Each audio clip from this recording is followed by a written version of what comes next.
بسم الله والحمد لله والصلاة والسلام على رسول الله وعلى آله وصحبه ومن والاه، أما بعد، فسلام الله عليكم ورحمته وبركاته. أيها الفضلاء، يسر جمعية بشائر للدعوة والإرشاد وتوعية الجاليات بتنسيق محاضرة بعنوان التوحيد، والتي يلقيها فضيلة الشيخ أسرار أحمد، وستكون هذه المحاضرة بإذن الله تعالى باللغة الأوردو للجاليات، فأسأل الله عز وجل أن يجعل ما يقدم فضيلة الشيخ في ميزان حسناته.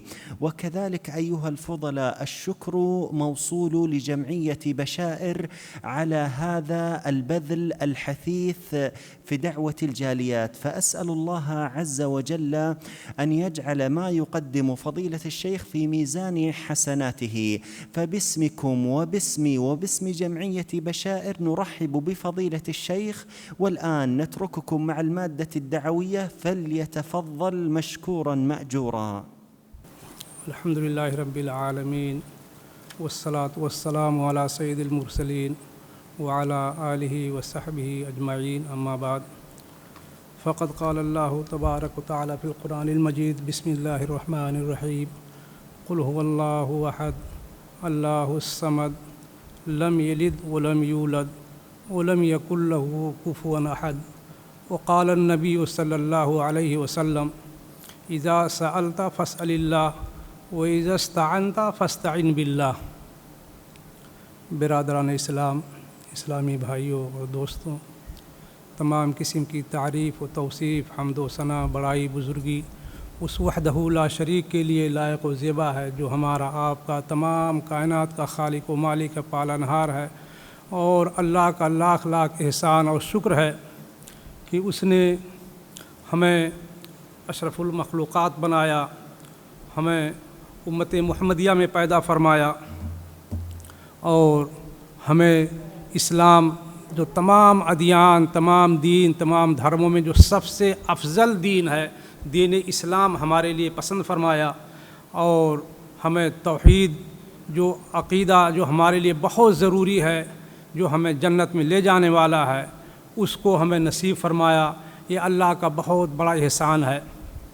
تو میں نے جو آیت کریمہ تلاوت فرمائی ہے کہ قل هو اللہ احد اللہ الصمد، اس آیت کے اندر اللہ کی توحید، اللہ کی وحدانیت، سب کچھ اس کے اندر بیان فرما دیا گیا ہے۔ سورت بہت چھوٹی ہے، 4 آیتیں ہیں۔ قل هو اللہ احد اللہ الصمد لم یلد ولم یولد ولم یکن لہ کفوا احد، لیکن اس کے اندر اللہ کے بارے میں پورا سب وہ ہے۔ جب اللہ کے رسول صلی اللہ علیہ وسلم مکہ میں توحید کی دعوت دے رہے تھے، اور توحید میں بتاؤں آپ کو پہلے کہتے کسے ہیں؟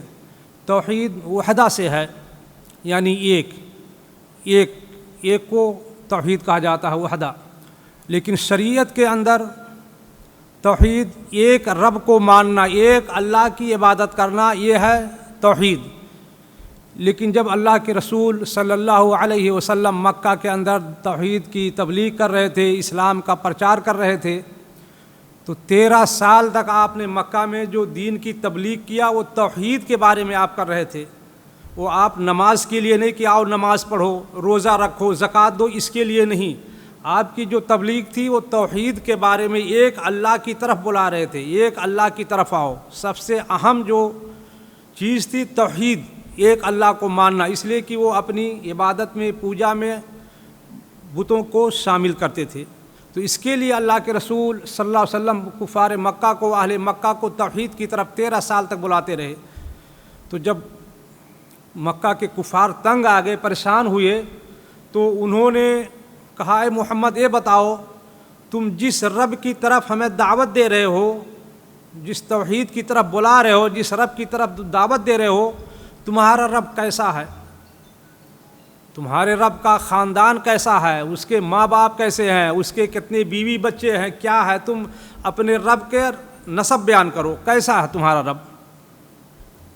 تو اس وقت یہ قرآن کی آیت نازل ہوتی ہے: قل هو اللہ احد اللہ الصمد لم یلد ولم یولد ولم یکن لہ کفوا احد۔ کہ اے نبی آپ کہہ دیں کفار مکہ سے کہ اللہ ایک ہے، قل هو اللہ احد، اللہ ایک ہے، کوئی اس کے علاوہ نہیں ہے، پوجا کے لائق، عبادت کے لائق اس کے علاوہ کوئی بھی نہیں ہے، صرف ایک ہے، اللہ الصمد، اور اللہ بے نیاز ہے، اس کو نہ کھانے کی ضرورت ہے، نہ پانی کی ضرورت ہے، نہ دوا کی، نہ بیماری کی، اس کو کسی چیز کی ضرورت نہیں ہے، وہ اللہ الصمد، اللہ بے نیاز ہے۔ اور تیسری آیت کیا ہے؟ اس لیے کہ کفار مکہ نے سب کچھ سوال کیا تھا اللہ کے رسول صلی اللہ علیہ وسلم سے کہ اپنے اللہ کا، رب کا تم پورا حلیہ بیان کرو، خاندان، سلسلے، نسب، تو آپ نے آگے فرمایا اللہ نے لم یلد ولم یولد، کہ اللہ نہ کسی سے پیدا ہوا ہے نہ اس سے کوئی پیدا ہوا ہے، نہ اللہ کے ماں باپ ہیں، نہ اس کے کوئی بیوی بچے ہیں، وہ اکیلا ہے، کوئی اس کے پاس نہیں ہے۔ اور چوتھی آیت جو ہے وَلَمْ يَكُنْ لَهُ كُفُوًا أَحَدٌ، کہ اس کے برابر کوئی نہیں ہے، دنیا میں کوئی بھی نہیں ہے۔ ہم انسان ہیں، ہر ایک کے برابر کوئی نہ کوئی ہے، ہم بادشاہ یہاں ہیں، کسی دوسرے ملک میں جائیں وہاں ایک بادشاہ ہے، وہ ہمارے برابر ہے، لیکن اللہ قل هو اللہ احد، اللہ ایک ہے، اللہ الصمد، اللہ بے نیاز ہے ہر چیز سے، کھانے پینے، شادی بیاہ، بیوی بچے، سب سے بے نیاز ہے۔ لم یلد ولم یولد، نہ اس کے ماں باپ ہیں نہ اس کے بیوی بچے ہیں۔ ولم یکن لہ کفوا احد۔ تو اللہ کے رسول صلی اللہ علیہ وسلم یہ مکہ کے اندر توحید کی ہی دعوت دیتے رہے۔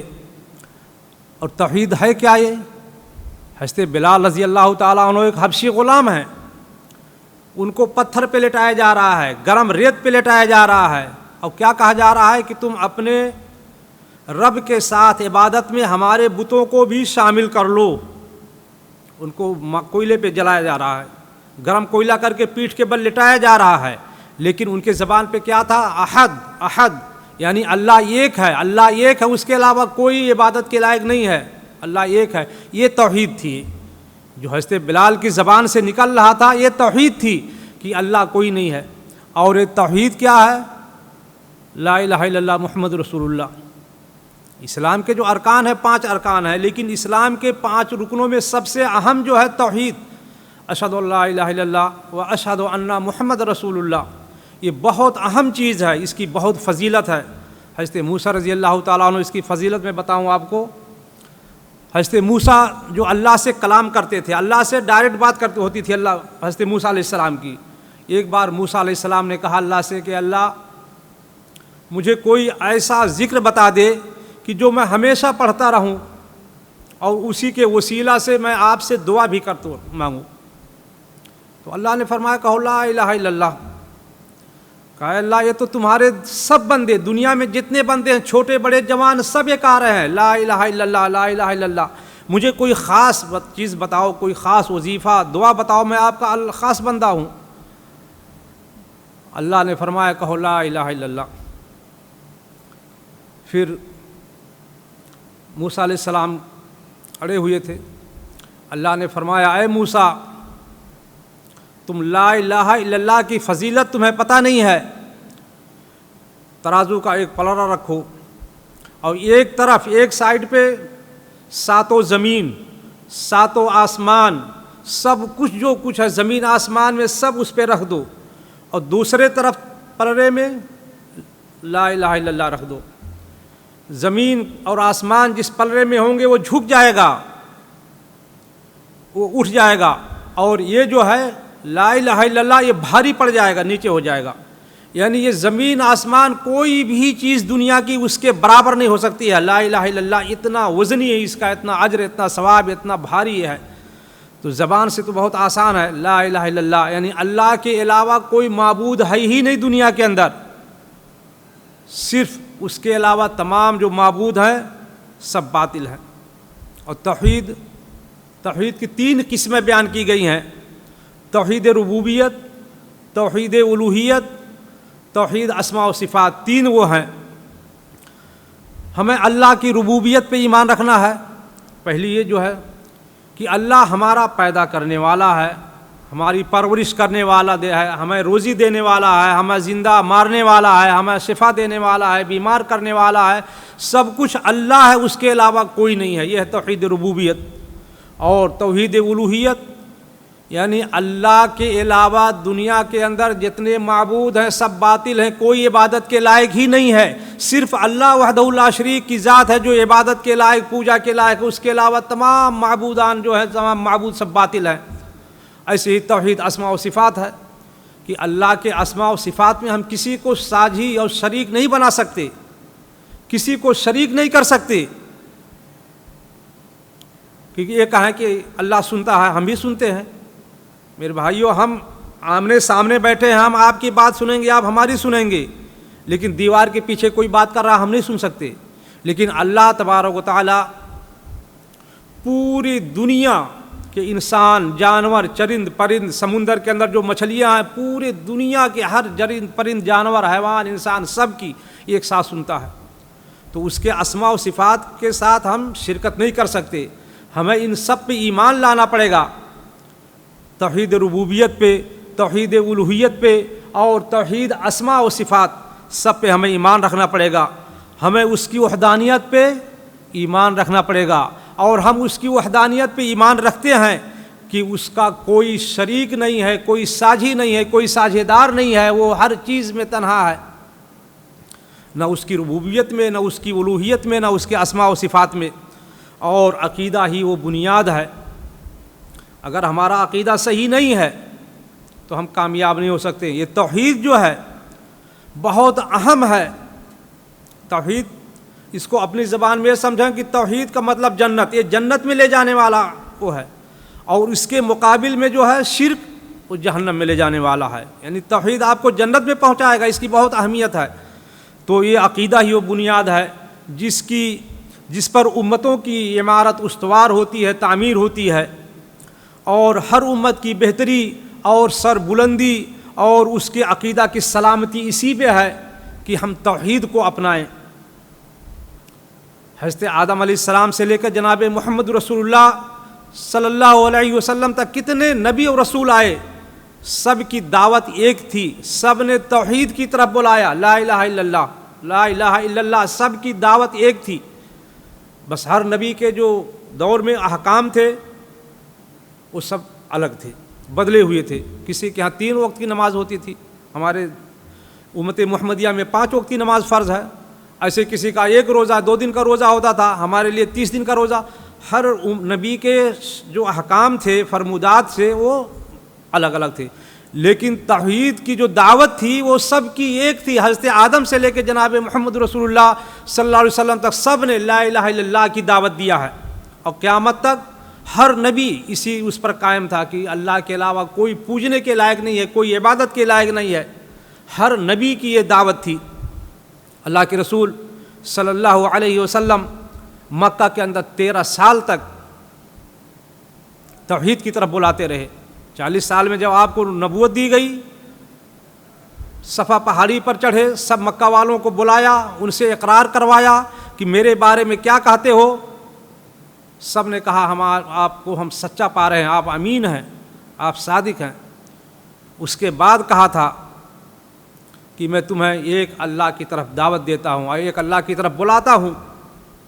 سب سناٹا چھا گیا، اس لیے کہ سب سے پہلے آپ نے اقرار کروا لیا تھا اپنے بارے میں کہ میں جھوٹا ہوں کہ سچا ہوں۔ سب نے ایک زبان ہو کر کہا تھا کہ محمد آپ سچے ہیں، آپ امین ہیں، ہم نے آپ کو کبھی جھوٹا 40 سال میں نہیں پایا۔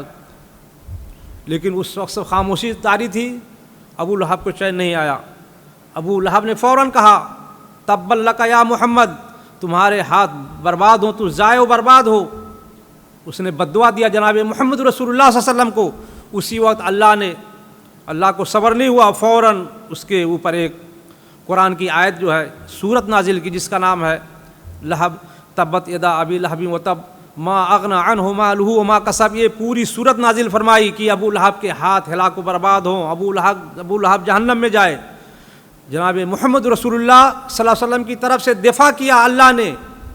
جب اس نے کہا تبا لک یا محمد، اللہ نے دفاع کیا محمد کا کہ ابو لہب تیرے ہاتھ ہلاک و برباد ہوں، تو ہلاک و برباد ہو، تو جہنم رسید ہو۔ تو میرے بھائیوں، جناب محمد رسول اللہ صلی اللہ علیہ وسلم 13 سال تک دعوت دیتے رہے۔ ہر نبی کی دعوت تھی، عبد اللہ ما لکم من الہ غیرہ۔ اور ایسے ہی آگے فرمایا وَلَقَدْ بَعَثْنَا فِي كُلِّ أُمَّةٍ رَسُولًا أَنِ اعْبُدُوا اللَّهَ وَاجْتَنِبُوا الطَّاغُوتَ۔ ہر نبی ہر رسول کی یہ دعوت تھی، سب نے اسی ایک اللہ کی طرف، ایک توحید کی طرف بلایا، عقیدہ سب کا ایک تھا، بس احکامات سب کے الگ الگ تھے۔ اور آگے اللہ نے فرمایا وما خلقت الجن والانس الا لیعبدون، اللہ نے جو پیدا بھی کیا ہمیں وہ تو اپنی عبادت کے لیے، یعنی عبادت اللہ کا بندوں پر پہلا حق ہے کہ ہم اس کی عبادت کریں، اس کی عبادت ہمیں کرنا فرض ہے۔ اور اللہ کے رسول نے ہر چیز کا طریقہ بتا دیا ہے، اسلام کیا ہے، ایمان کیا ہے، ہر چیز کی تشریح کر دیا ہے، سب کی اس نے اللہ کے رسول نے سب بیان فرما دیا ہے۔ اسلام کے 5 ارکان ہیں، سب سے پہلا جو ہے اشہد ان لا الہ الا اللہ وان محمد رسول اللہ، یہ توحید ہے۔ سب سے پہلا جو ہے توحید، لا الہ الا اللہ، کہ اللہ کے علاوہ کوئی معبود ہے ہی نہیں دنیا میں، اللہ اکیلے تنہا عبادت کے لائق، پوجا کے لائق ہے، اور اس کے علاوہ جتنے معبود ہیں سب باطل ہیں، اور محمد اللہ کے بندے و رسول ہیں۔ اس کے بعد ہے اقام الصلاۃ، ایتاء الزکوٰۃ، صوم رمضان والحج، یہ سب توحید کے بعد آتا ہے، یعنی جو 5 ارکان بتائے اسلام کے، توحید سب سے اہم ہے۔ اسی لیے اللہ کے رسول صلی اللہ علیہ وسلم 13 سال تک مکہ میں دعوت دیتے رہے۔ اللہ کے رسول صلی اللہ علیہ وسلم نے جب حضرت معاذ بن جبل سے کہا کہ اے معاذ بن جبل یہ بتاؤ کہ اللہ کا بندوں پر کیا حق ہے اور بندوں کا اللہ پر کیا حق ہے، حضرت معاذ نے کہا اللہ اور اس کے رسول زیادہ جانتے ہیں۔ کہا دیکھو بندوں کا، پھر اللہ کے رسول خود جواب دیتے ہیں کہ اللہ کا بندوں پر یہ حق ہے کہ اس کی عبادت کریں، اس کی پوجا کریں، اس کے ساتھ کسی کو شریک نہ کریں، اللہ کی عبادت میں کسی کو ساجھی نہ کریں، کسی کو شریک نہ بنائیں۔ اور بندوں کا اللہ پر یہ حق ہے کہ اس کے ساتھ کسی کو شریک نہ بنائیں تو اللہ ان کو عذاب نہ دے۔ جب ہم اللہ کی عبادت میں کسی کو شریک نہ بنائیں تو اللہ ان کو عذاب نہ دے، اللہ پر حق ہے۔ اور ایسے ہی عبادت کے لیے اللہ نے ہر جگہ فرما دیا ہے، عبادت جو ہے بندوں پر پہلا حق ہے۔ وَقَضَىٰ رَبُّكَ أَلَّا تَعْبُدُوا إِلَّا إِيَّاهُ، یعنی اللہ کے علاوہ کسی کی عبادت ہی نہ کرو، الا ایاہ، عبادت کرو الا ایاہ، صرف اللہ کی۔ ایسی نماز میں 5 وقت ہم پڑھتے ہیں، ایاک نعبد و ایاک نستعین، کہ اللہ ہم تیری ہی عبادت کرتے ہیں، یہ نہیں کہ تیری بھی عبادت کرتے ہیں، یعنی کسی اور کی عبادت کے ساتھ تجھے بھی شریک کرتے ہیں، نہیں، بلکہ ایاک نعبد، ہم تیری ہی عبادت کرتے ہیں، و ایاک نستعین، اور تجھ ہی سے مدد طلب کرتے ہیں، یہ نہیں کہ تجھ سے بھی مدد طلب کرتے ہیں۔ ہی اور بھی میں بہت فرق ہو جاتا ہے، ہی یعنی صرف تجھ سے، اور بھی لگانے سے یعنی کسی اور کی بھی ہم کسی سے مدد طلب کرتے ہیں، اس کے ساتھ آپ سے بھی مدد طلب کر رہے ہیں۔ تو یہ 5 وقت ہم نمازوں میں پڑھتے رہتے ہیں، وَقَضَىٰ رَبُّكَ إِيَّاكَ نَعْبُدُ وَإِيَّاكَ نَسْتَعِينُ۔ تو یہ حق جو ہے اللہ کی عبادت کا، اس تمام حقوق میں سب سے مقدم ہے، سب سے افضل اور بہتر ہے، اور دنیا والوں کے حق اس کے بعد میں آتے ہیں۔ ایک حدیث کے اندر ہے کہ اللہ کے رسول صلی اللہ علیہ وسلم بیٹھے ہوئے تھے، ایک صحابی آئے اور کہا کہ اللہ کے رسول مجھے بہت دور جانا ہے، راستہ بہت خطرناک ہے، جنگلوں سے جانا ہے، جانور ہیں، شیر ہیں، چیر پھاڑ کرنے والے جانور ہیں، بہت خطرناک ہے، شام تک مجھے گھر پہنچنا ہے، مجھے توحید کے بارے میں مختصر بتائیں، لمبی چوڑی تقریر نہیں، تھوڑا اختصار کے ساتھ بتائیں توحید کیا ہے۔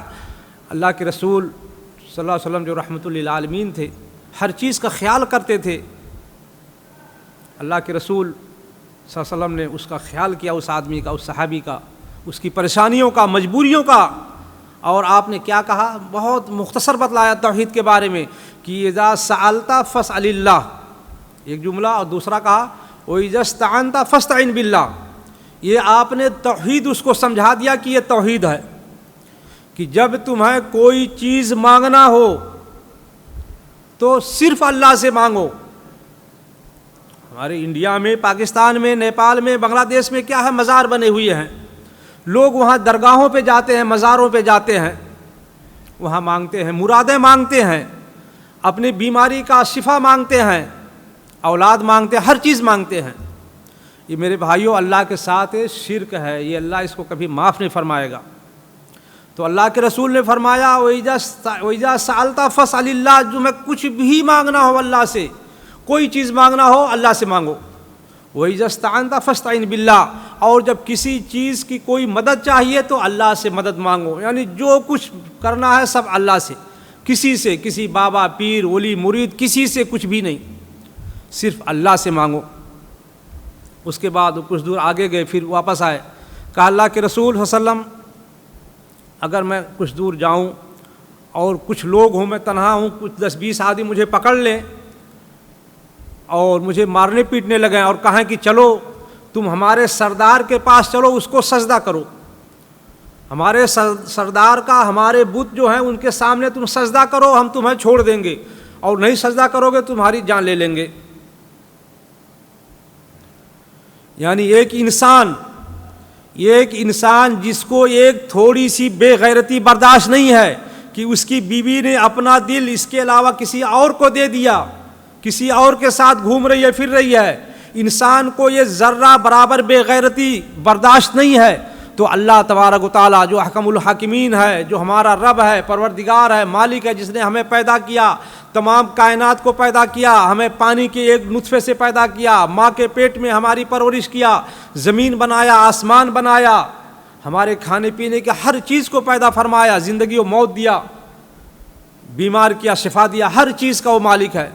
اب یہ بتائیں کہ اس کے ساتھ اگر ہم کسی کو شریک کریں، اس کے علاوہ کہیں اور درگاہ پہ جا کے، کہیں مزار پہ جا کے ہم بچہ مانگیں، کوئی دعائیں کرائیں کسی سے، تو بتائیں اللہ تبارک و تعالیٰ کیسے اس کو برداشت کرے گا کہ اس کے ساتھ جو تنہا مالک ہے، ہمارا رب ہے، پروردگار ہے، پیدا کرنے والا، خالق ہے، رازق ہے، سب کچھ وہی ہے، اس کے ساتھ کسی کو شریک کریں گے، اللہ کیسے برداشت کرے گا؟ جب ایک انسان ایک ذرہ برابر بے غیرتی برداشت نہیں کر پا رہا ہے کہ اس کی بیوی کسی اور کے ساتھ گھومے پھرے، اس کو اپنا دل دے دے، اس کو فوراً طلاق دے دیتا ہے، ذرا بھی برداشت نہیں کر پاتا ہے، اللہ تبارک و تعالیٰ کیسے برداشت کرے گا؟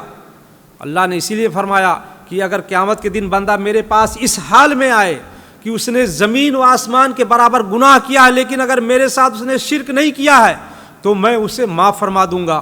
تو میرے بھائیوں، یہ شرک جو ہے بہت خطرناک ہے، یہ اللہ تعالیٰ اس کو کبھی بھی معاف نہیں فرمائے گا. تو یہ ہے توحید. توحید بہت لمبا چوڑا ہے، بہت سے دیکھیں لوگوں نے کیا سمجھا، توحید کو مذاق بنا لیا ہے. اللہ کے رسول صلی اللہ علیہ وسلم بیٹھے ہوئے ہیں، آپ کی پھوپھی صفیہ آتی ہیں، آپ کی نور نظر لخت جگر حضرت فاطمہ زہرا رضی اللہ تعالیٰ عنہا آتی ہیں، آپ کے گھر والے ہیں، مدد کے لیے. اللہ کے رسول نے فرمایا، کیا کہا سالنی من مالی، کہ اے میری پھوپھی، اے میری بیٹی، اے فاطمہ، دنیا کے اندر جو میرا مال ہے اس میں سے تم جو چاہو مانگ لو، میں تیری مدد کر دوں گا، میں تیری مدد کر دوں گا، یہاں کر سکتا ہوں دنیا میں، لیکن انی لا اغنی من اللہ شیئا، میں اللہ کے یہاں تم لوگوں کی کچھ بھی مدد نہیں کر سکتا، کچھ نہیں کر سکتا ہوں. لیکن دیکھیں ہمارے انڈیا پاکستان پہ جو مزار ہیں، ان لوگوں نے، پیروں نے کیا سمجھا توحید کو، کہ توحید کو مذاق بنا لیا ہے. پاکستان کے اندر ایک کتاب ہے تذکرہ اولیاء پاکستان، اس کے اندر ایک پیر کیا کہتا ہے اپنے مریدوں سے کہ میرے مرید خوش ہو جاؤ. مریدوں نے کہا اے پیر صاحب کیسے، کیا بات ہے، کیسے خوش ہو جائیں؟ کہا جہنم سے. کہا جہنم میں اگر تمہیں ڈالا جائے گا، جہنم میں اپنا تھوک ڈال دوں گا، جہنم کی آگ بجھ جائے گی. دیکھیں. اور دوسرے پیر نے کیا کہا اپنے مریدوں سے، مریدوں کی بشارت دیا، خوشخبری دیا کہ مریدوں تم خوش ہو جاؤ. انہوں نے بھی سوال کیا پیر صاحب کیسے؟ کہا میں جہنم کے اوپر اپنا خیمہ لگا دوں گا اور پوری آگ کو بجھا دوں گا. ادھر جناب محمد رسول اللہ صلی اللہ علیہ وسلم کہتے ہیں اپنی بیٹی نور نظر لخت جگر حضرت فاطمہ زہرا رضی اللہ تعالی عنہا سے، اپنی پھوپھی صفیہ سے کیا کہہ رہے ہیں، انی لا اغنی من اللہ شیئا، کہ میں تیری کچھ مدد نہیں کر سکتا ہوں قیامت کے دن. اور یہاں ہمارے پیر صاحب کہہ رہے ہیں جہنم میں تھوک ڈال دوں گا. میرے بھائیوں، یہ توحید نہیں ہے، ہمارا عقیدہ ہی خراب ہے. اگر عقیدہ خراب ہوگا تو ہم کبھی جنت میں نہیں جائیں گے. اگر ہمارے اندر توحید نہیں پایا جائے گا تو ہم کبھی جنت میں نہیں جائیں گے. توحید یہ عمل ہی جنت میں لے جانے والا ہے. اگر توحید نہیں ہے تو سارے عمل بیکار ہو جائیں گے، برباد ہو جائیں گے، ہمارا پورا عمل ضائع و برباد ہو جائے گا۔ مائی عائشہ رضی اللہ تعالی عنہا نے ایک بار اللہ کے رسول سے پوچھا کہ اللہ کے رسول صلی اللہ علیہ وسلم عبداللہ بن جدعان کہاں ہیں؟ عبداللہ بن جدعان کے بارے میں پوچھا۔ میں آپ کو بتا رہا ہوں اس لیے کہ اگر توحید ہمارے اندر نہیں ہوگا تو ہمارے تمام عمل، کتنا بھی پیسہ روپیہ لٹائیں، کتنا عبادت کریں، رات بھر 24 گھنٹہ عبادت کرتے رہیں، ہمارے تمام عمل برباد ہو جائیں گے۔ میں آپ کو مثال دے رہا ہوں کہ مائی عائشہ رضی اللہ تعالی عنہا نے اللہ کے رسول سے پوچھا کہ عبداللہ بن جدعان کہاں ہیں؟ اللہ کے رسول نے فرمایا جہنم میں۔ مسلم کی روایت ہے، عبداللہ بن جدعان جس کے بارے میں مسلم کے اندر ہے، یہ روایت ہے کہ عبداللہ بن جدعان، آپ سنیں کہ کون ہے یہ اصل۔ عبداللہ بن جدعان بہت سخی آدمی تھا، نیک آدمی تھا، مالدار تھا، بہت سخی تھا، ہر غریب کی مدد کرتا، غریبوں مسکینوں کی مدد کرتا، بھوکوں کو کھانا کھلاتا، ننگوں کو کپڑا پہناتا، حج کے وقت جتنے حاجی آتے تھے سب کو ایک ایک بکریاں تحفے میں دیتا تھا۔ اور یہ عبداللہ بن جدعان جس کا دیگ جو غریبوں کے لیے، مسکینوں، بھوکوں کے لیے کھانا پکتا تھا، اتنا بڑا دیگ تھا کہ گرمیوں کے مہینے میں جناب محمد رسول اللہ صلی اللہ علیہ وسلم جب دوپہر کے وقت ظہر کی نماز پڑھتے تھے، گرمی بہت زیادہ ہوتی تھی، تو نماز کے بعد اس کی عبداللہ بن جدعان کا جو دیگ تھا جس میں کھانا پکتا تھا مکہ کے غریبوں مسکینوں کے لیے، اس دیگ کے سائے میں جا کر لیٹتے تھے، آرام کرتے تھے، اتنا بڑا اس کا دیگ تھا۔ اسی کے بارے میں ہے، مسلم کی روایت ہے کہ عبداللہ بن جدعان جب ایک ملک شام کے اندر سوکھا پڑتا ہے، قحط سالی آ جاتی ہے، اس وقت اس نے 1000 اونٹ مال سے لدا ہوا شام والوں کے کھانے پینے پہننے کے لیے 1000 اونٹ ملک شام روانہ کیا۔ یہ ہے عبداللہ بن جدعان جس کی سخاوت و فیاضی کہ کوئی غریب بھوکا، کوئی مسکین اس کے یہاں سے خالی نہیں جاتا تھا۔ ہر حاجی کو عبداللہ بن جدعان ایک ایک حج کے وقت میں ایک ایک بکریاں تحفے میں دیتا تھا۔ تو میرے بھائیوں، ایسا شخص، اس کے بارے میں اللہ کے رسول صلی اللہ علیہ وسلم نے فرمایا کہ یہ جہنم میں جائے گا۔ کیوں؟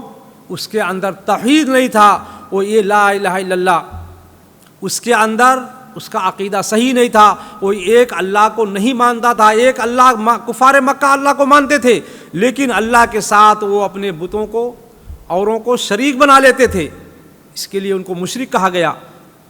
توحید کی نعمت ان کو نصیب نہیں ہوئی، ان کے اندر شرک پایا گیا۔ اسی لیے عبداللہ بن جدعان کتنا پیسے خرچ کرتا تھا، ہر طرح کی لوگوں کی مدد کرتا تھا، لیکن وہ جہنم میں، اللہ کے رسول نے فرمایا کہ وہ جہنم میں ہے، اس لیے کہ اس کا عقیدہ مضبوط نہیں تھا، اس کے اندر توحید نہیں، لا الہ الا اللہ پہ وہ قائل نہیں تھا۔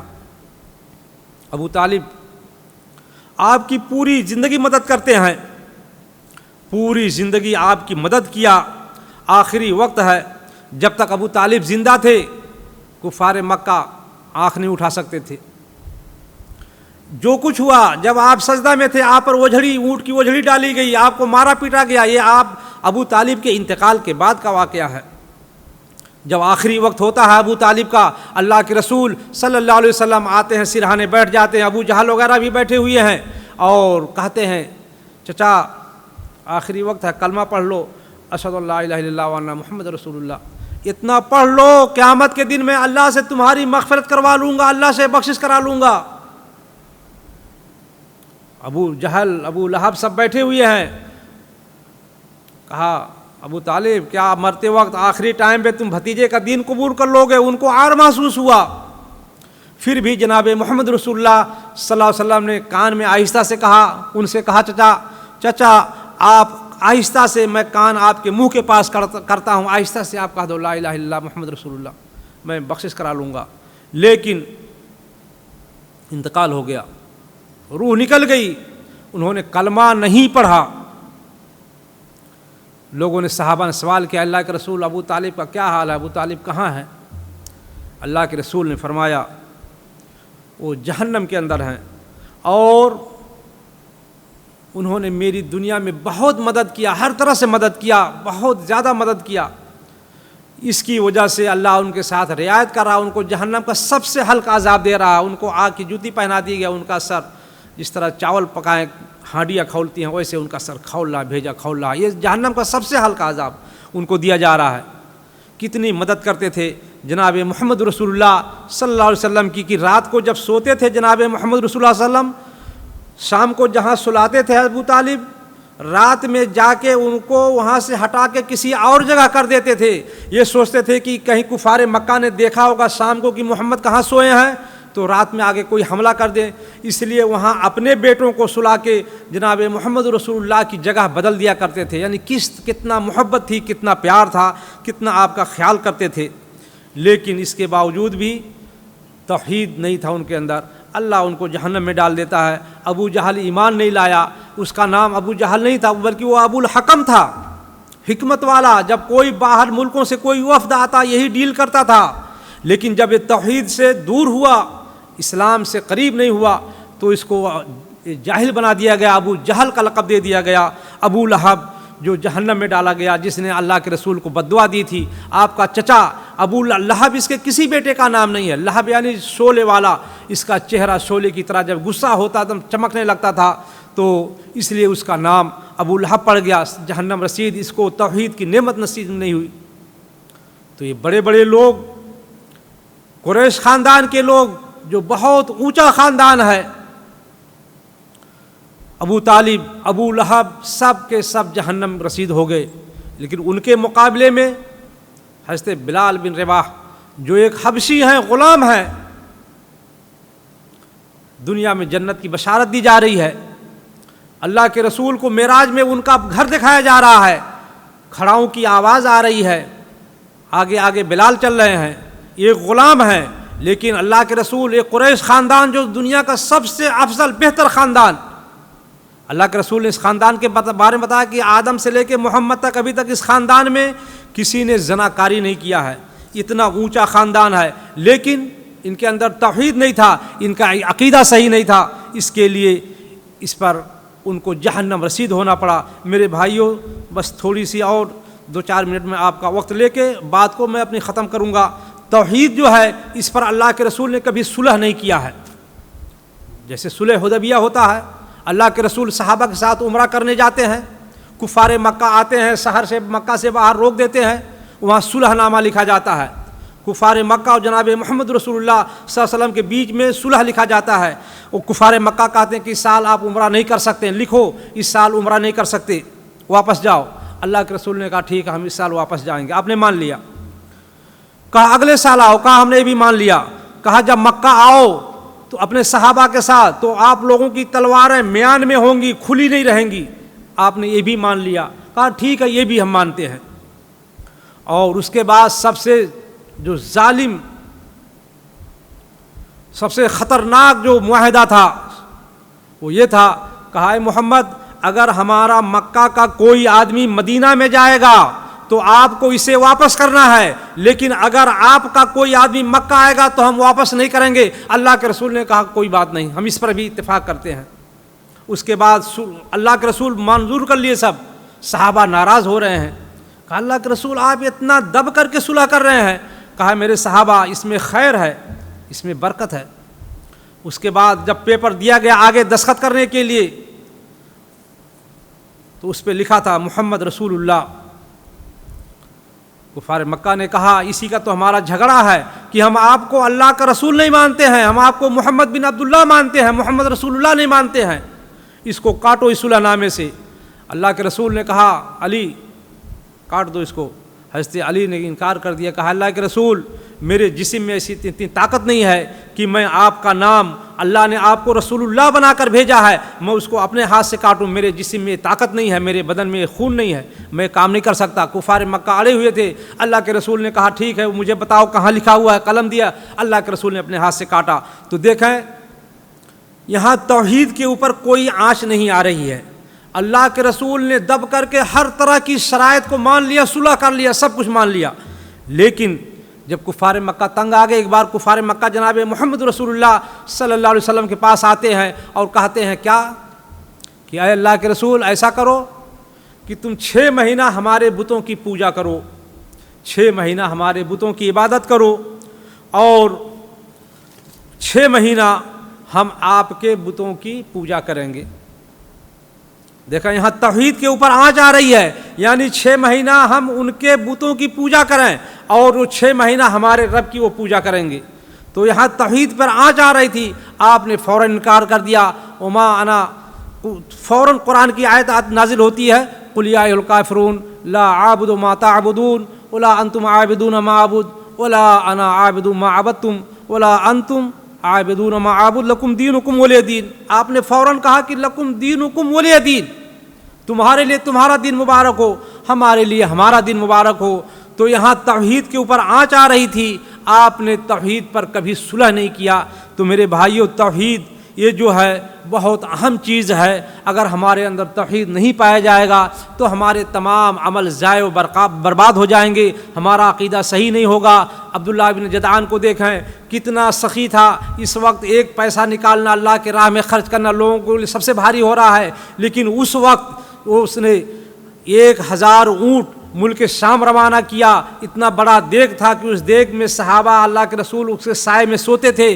کتنا پیسہ خرچ کیا، لیکن اس کا عقیدہ نہیں صحیح تھا، اس کے اندر توحید نہیں تھا، وہ جہنم رسید ہوا۔ تو میرے بھائیوں، مشرکوں کا ٹھکانہ جہنم ہے، اور یہ توحید جو اس پر عمل کریں گے، جن کے اندر توحید پایا جائے گا، عقیدہ صحیح ہوگا، اللہ کی طرف سے ان کے لیے جنت کی بشارت ہے۔ ان چند باتوں کے ساتھ آخر میں اللہ سے دعا ہے کہ اللہ تعالی ہمیں دین اسلام پر زندہ رکھے اور ہمیں توحید پر قائم رکھے۔ ہمارا خاتمہ ہو تو دین اسلام پر ہو، اور جب دنیا سے جائیں تو ہمارے زبان پر لا الہ الا اللہ محمد رسول اللہ کا ورد ہو۔ ان چند باتوں کے ساتھ آخر میں اللہ سے دعا ہے کہ اللہ تعالی ہمارے ان تمام باتوں کو جو ہم نے کہا ہے اس کو سننے اور اس کے ساتھ ساتھ اس پر عمل کرنے کی توفیق عطا فرمائے، آمین۔ وآخر دعوانا ان الحمد للہ رب العالمین۔ السلام علیکم ورحمۃ اللہ وبرکاتہ۔